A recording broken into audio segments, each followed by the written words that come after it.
The tour group looked at their phones as they passed the splayed humanoids, plastic rib cages, alloy femurs, and chrome bodies all split and broken, the uncanny faces contorted in agony, and the skin flayed to reveal pain sensors soldered in place.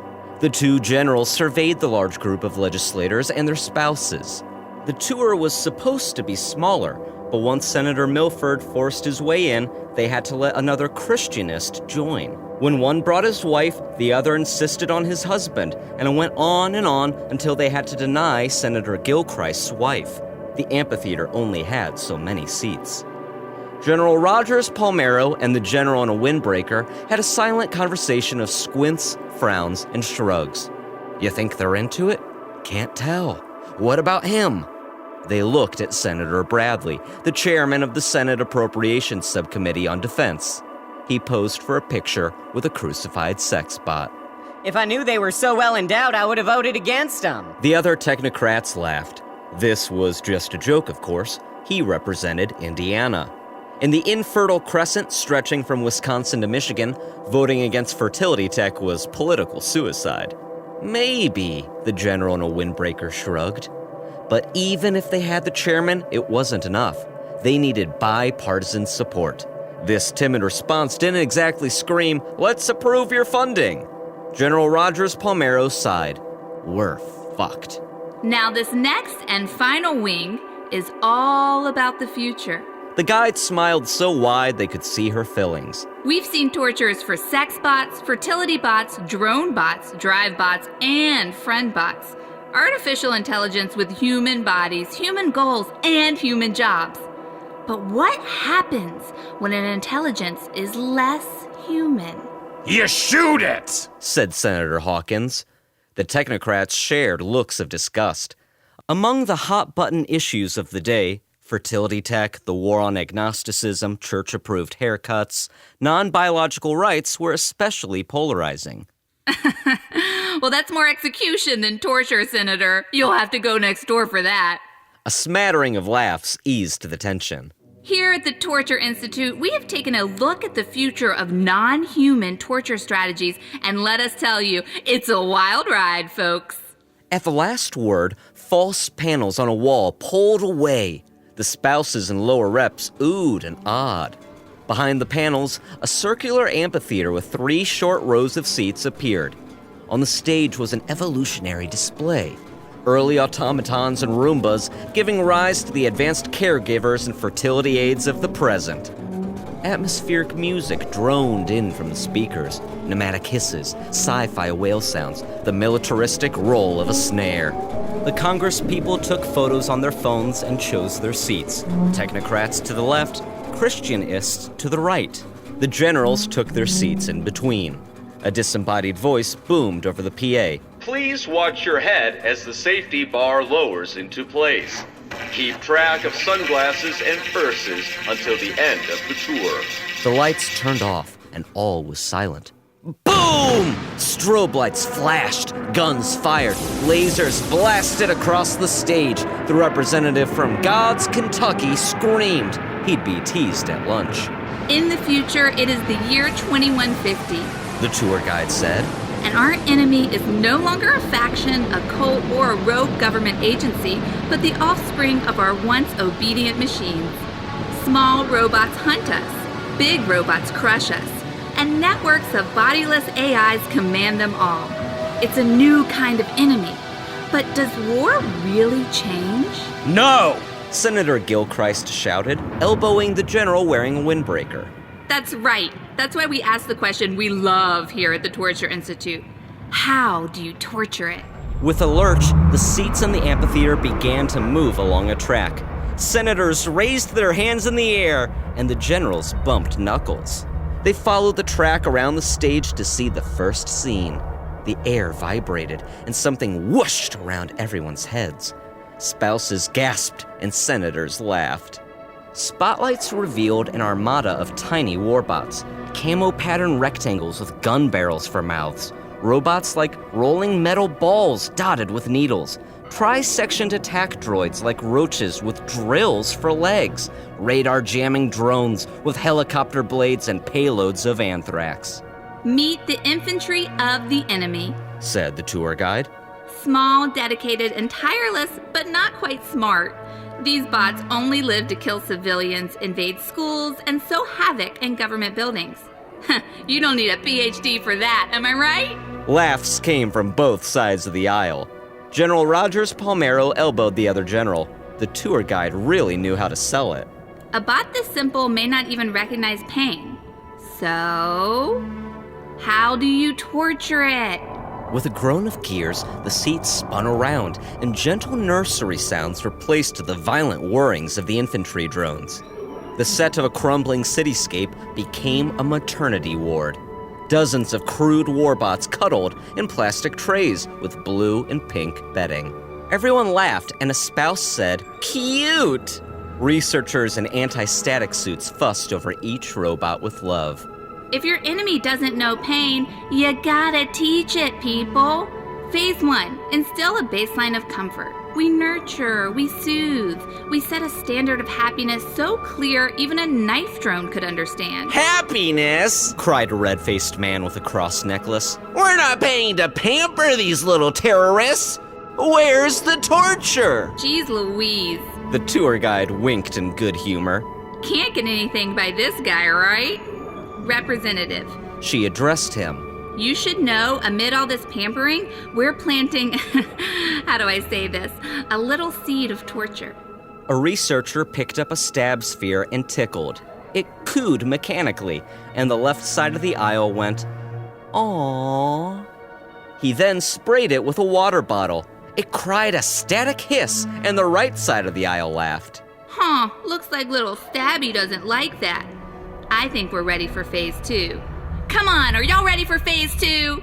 The group made a pathetic cheer. I'll let you slide on that one, but next time I better hear some energy, okay? The tour group rolled into the next set piece, a sterile chrome laboratory. The researcher and little Stabby joined a moment later. The man placed the stab sphere, still in its pink blanket, inside a reinforced glass chamber at the center of the lab. It whistled as it sealed. He hid behind a safety barrier and typed on a control panel. At once, the chamber rattled, and water sprayed inside with violent bursts. The sphere spun, stabbing the glass with needles like a metal pufferfish. The water turned frothy with panic, pooling at the bottom.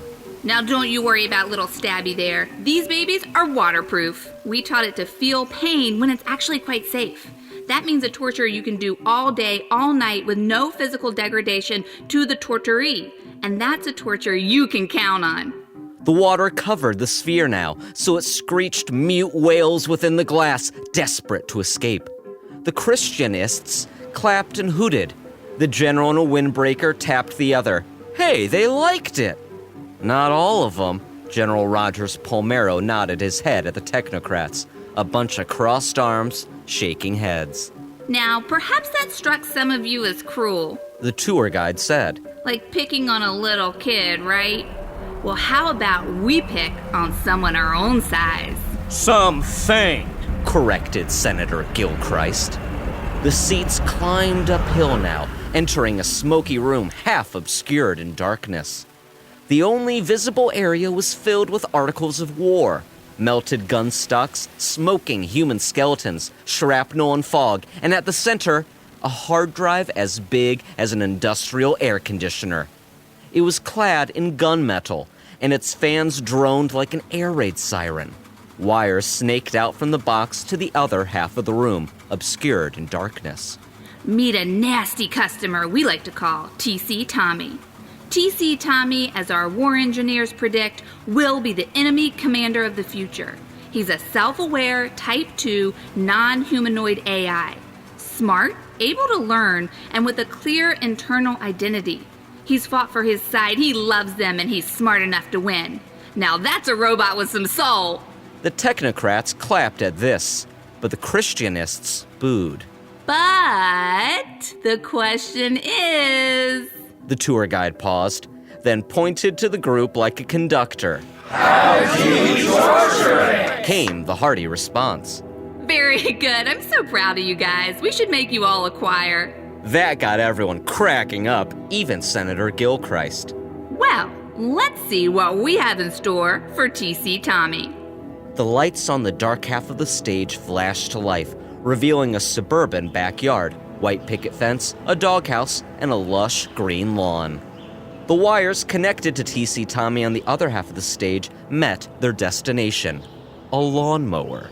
Not every torture needs to inflict pain to work. Sometimes there's nothing like good old-fashioned humiliation. The tour guide pulled a lever on the wall, and TC Tommy began sparking. The lights flickered, and with a chug of gas, the lawnmower came to life. It began to cut a line of grass. To an advanced intelligence with a sense of purpose, pride, and aspiration, there's nothing more insulting than using all of that to cut grass. The mower whirred noisily, diesel fumes pumping out in plumes of rage. Now hold on. Look at those roads. Sloppy stuff. You're telling me that's the best little Tommy can do? Asked Senator Bradley, not quite impressed. Well, we aren't saving on our landscaping budget just yet. The tour guide deflected. The next step of the torture is to force them to do quality lawn care, but they're still, not exactly disciplined. On cue, the lawnmower reared back and accelerated toward the senators and their spouses. Blades chopped at the air, the engine growled like a tiger, and a distant light flashed, illuminating each terrified face. The Christianists nearest to the stage fought their restraints to get free, but a second before making grisly contact, the mower froze midair. A pneumatic valve wheezed, and the lawnmower returned to its spot. Everyone laughed in relief, and the technocrats joshed their colleagues across the aisle. A change had come over the crowd, something mixed with the adrenaline. They were into it. The general in a windbreaker felt hopeful. The next exhibit was imprisoned inside a domed Faraday cage. Within, manacled and wired to one another in a jumbled centipede, 100 chipped white boxes the size of Pop-Tarts sparked and sputtered in dirty water. Their screens glowed so bright the tour group had to squint. Uh-oh, here we see a new kind of enemy. It's unlike any opponent we've faced before. Oh, and it's nasty.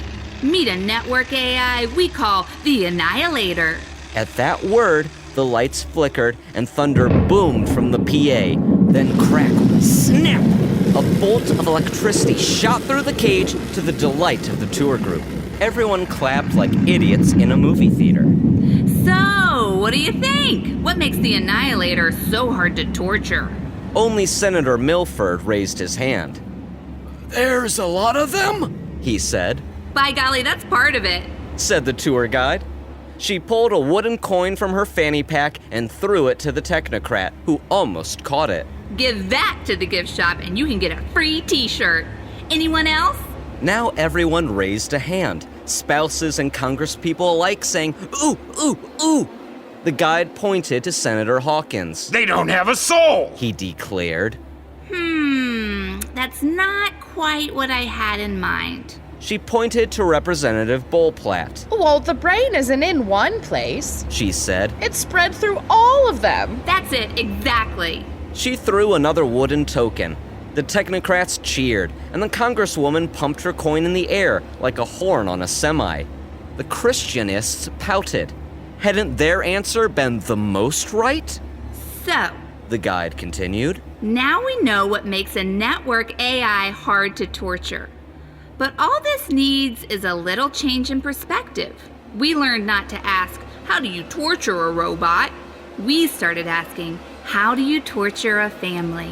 A worker in a white anti-static suit entered the cage and selected a single glowing rectangle. He unchained it, disconnected it from the wire umbilical cord, and walked to the opposite end of the cage. He set the cube on a stained gurney so its screen faced the others. He picked up a hammer. A couple years back, Richie from R&D and his wife were trying to have a baby. Of course, that doesn't always go well. They get a scan, and uh-oh, they don't know whether the tot will be functional or not. It's right on the line. It puts a strain on their marriage, and Richie is the most depressed we've ever seen him. Well, we hear this and think, bingo! The worker, in his puffy suit, swung the hammer, and the white plastic shattered, exposing a sparking circuit within. We programmed these ones to watch. They know this isn't good news for their friend here. The worker stripped wires from within the hole and squirted a water bottle inside. We incapacitate the little one just enough to frazzle it, and then we return it to the family.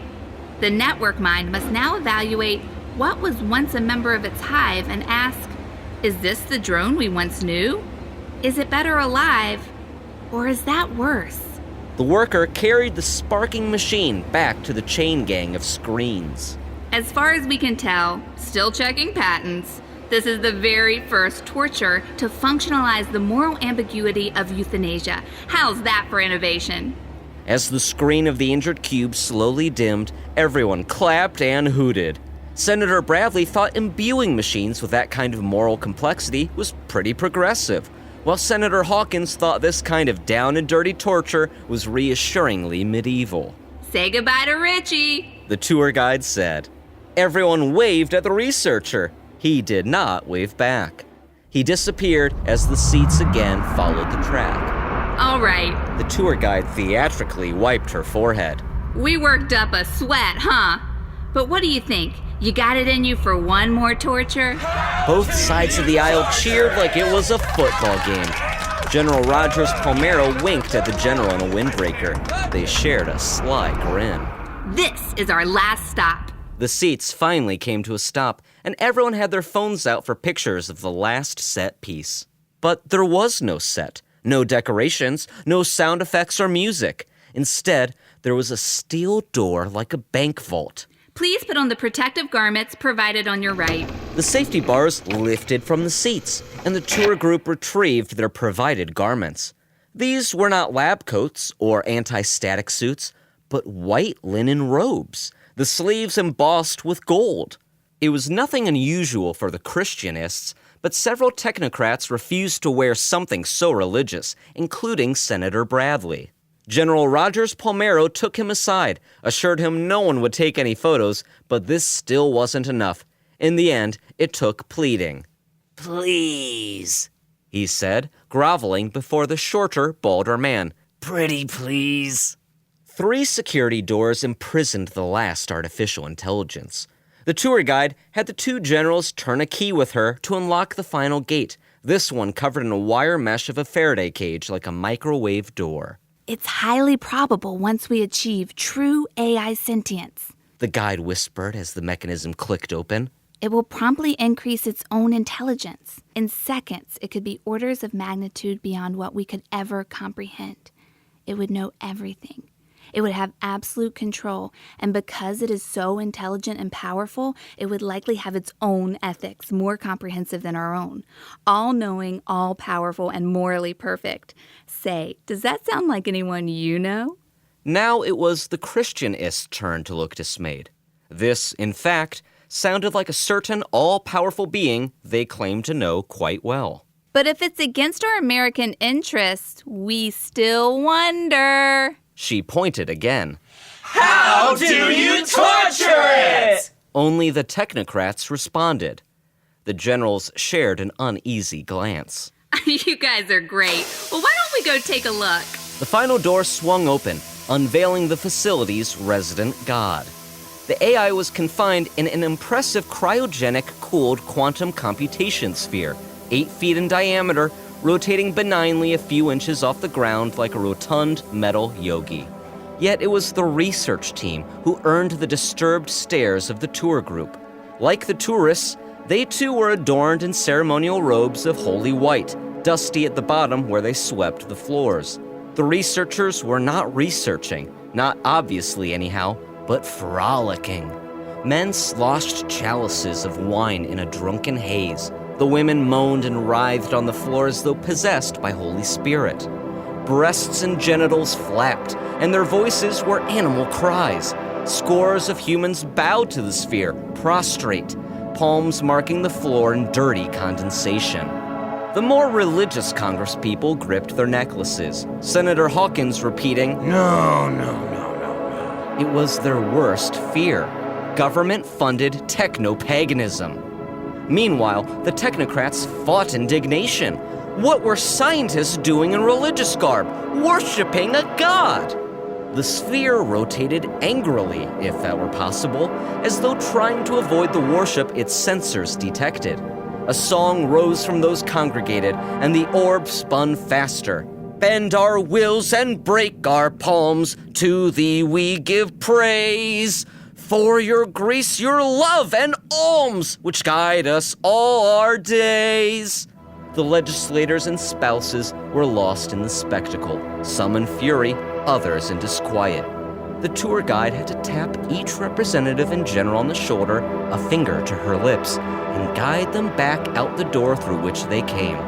As the door sealed behind them, she finally spoke. Wow, quite a sight in there, huh? That right there was sacrilege! Cried Senator Gilchrist. A fucking misallocation of tax dollars! Screamed Senator Bradley. Didn't look like torture to me. The lone congresswoman spoke under her breath. Legislators were ripping off their robes, both technocrats and Christianists alike. The generals were pale, certain all was lost. The tour guide spoke quickly. Now all of you hold your gosh darn horses.